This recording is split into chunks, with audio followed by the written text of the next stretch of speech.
Պարոն Նազարյան, նախ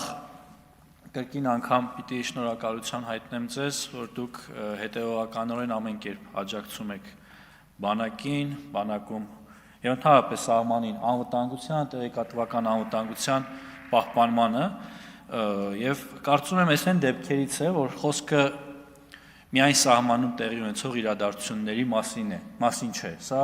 սահմանում տեղի չունեցող իրադարձությունների մասին է եւ ըստ էության սա հիբրիդային հարձակման մասին է։ Եվ կարծում եմ հնարավոր իրավական կարգավորումը, որը ոչ միայն մեր ոլորտին է վերաբերում, այլ առհասարակ վերաբերում է նմանատիպ հարձակումներին,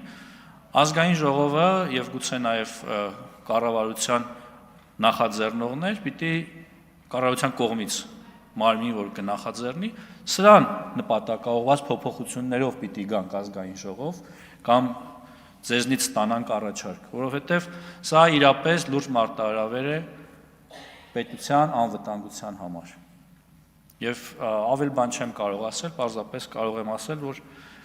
այն ինչ տեղի է ունենում, դա ոչ միայն դատապարտելի է, այլև ամոթ է ուսադիր կրող մարդու համար։ Տիկին Ստեփանյան, ձեր հարցին ի պատասխան նախ նշեմ, որ այսօր զորակոչվող ցանկացած զինվոր կզորացրվի նույն օրը, եթե ծառայության ընթացքում չդրսևորի այնպիսի վարքագիծ, որի արդյունքում կհայտնվի կալանքի մեջ, խոսքը վերաբերում է կարճաժամկետ կալանքներին, ասենք 5 կամ 10 օրով հայտնվել ռազմական ոստիկանության համապատասխան բաժանմունքում եւ պատիժ կրել։ Պատիժ կրողները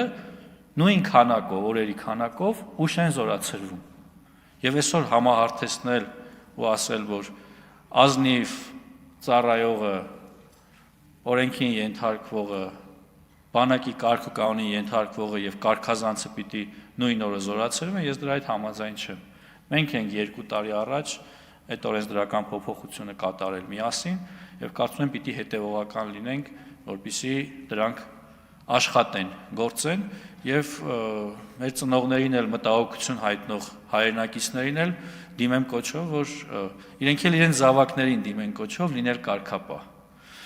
Եվ ավարտելով խոսքս, սիրելի հայրենակիցներ, ազգային ժողովի հարգելի падգամավորներ, երկրորդ ընթերցմամբ հաստատվելուց հետո այս օրենքը հունվարի 1-ից ուժի մեջ կմտնի եւ արդեն 2026 թվականի հունվարի 7-ից զորակոչվող մեր տղաները, պատանիները այլևս կծառայեն 18 ամիս։ Շնորհակալ եմ։ Շնորհակալություն, պարոն Պապիկյան, նաև ձեզ։